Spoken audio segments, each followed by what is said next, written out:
Love, it is such a beautiful thing, and it often comes to you unexpectedly. I mean, it catches you off guard, and it's an astonished feeling, and everything happens so suddenly. And that's why I still, after all these years, I believe that you don't look for love, it comes to you. Love will find you just at the right time when you least expect it. And I'm saying this to you, you who are still waiting and still looking, who gave up on love, who've been unlucky in love, you who thinks that you don't deserve happiness and love. I'm telling you today that dreams do come true, that love will find you. I know this because it happened to me 20 years ago. My wife and I, when we met, I wasn't even dressed for the occasion, and honestly speaking, neither was she, but we both knew instantaneously that we would be together forever. We just knew. I found my person. She's the one. Our love, it has many layers and colors and textures and passion. I guess deep down, I've always been a hopeless romantic. I've always been a romantic soul. And that's why I would like to share with you today one of my all-time favorite poems. Now, I can't remember exactly, but I think it was a prescribed poem in my grade 11 year, if I'm not mistaken, the old standard 9. And those of you who went to school with me, attending Calmore High, can you perhaps let us know in the comment section below? It was in our grade 11 year. And I know, oh yes, I know you are here watching and observing and following. You're not saying anything though, and I would have, if this was you, I would have. But nevertheless, I appreciate you being here. Now, I didn't do too bad in English at school, although at the time I couldn't really speak English. And honestly speaking, to this day, my English bundles, it often runs out.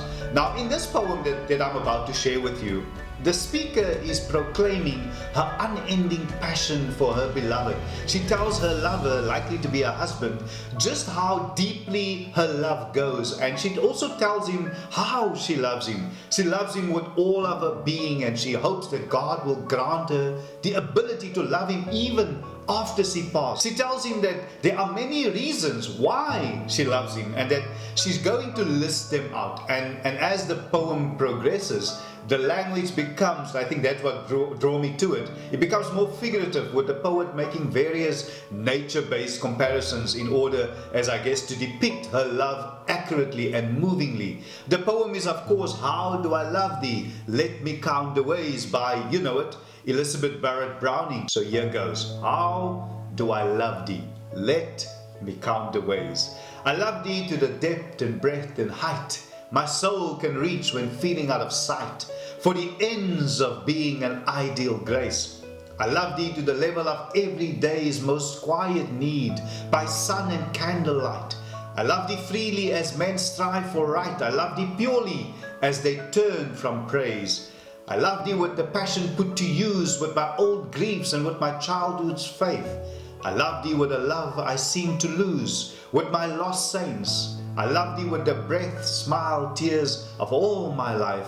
And if God choose, I shall but love thee better after death. Just, reciting this poem and listening to it myself as well, understandably, it really made a profound impact on my life, and just the way she vividly depicts her eternal bond that will keep her connected to her beloved even after death. She simply and passionately and deeply adores her beloved. Love is a powerful force that can conquer everything in this universe, everything. And love, it always wins, it always. And as an epitome of her expression of love, she details the ways how her love will get stronger with every passing phase of life.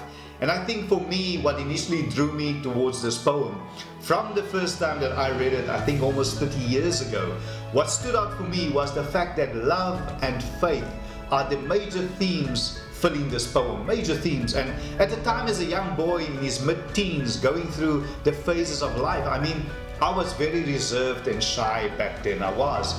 The poem created in me a kind of an excitement and expectation, to a degree of hoping that one day I will find the same qualities in someone as it is described in this poem. I had to wait for my person, for my wife, for almost 10 years after I was first introduced to this poem.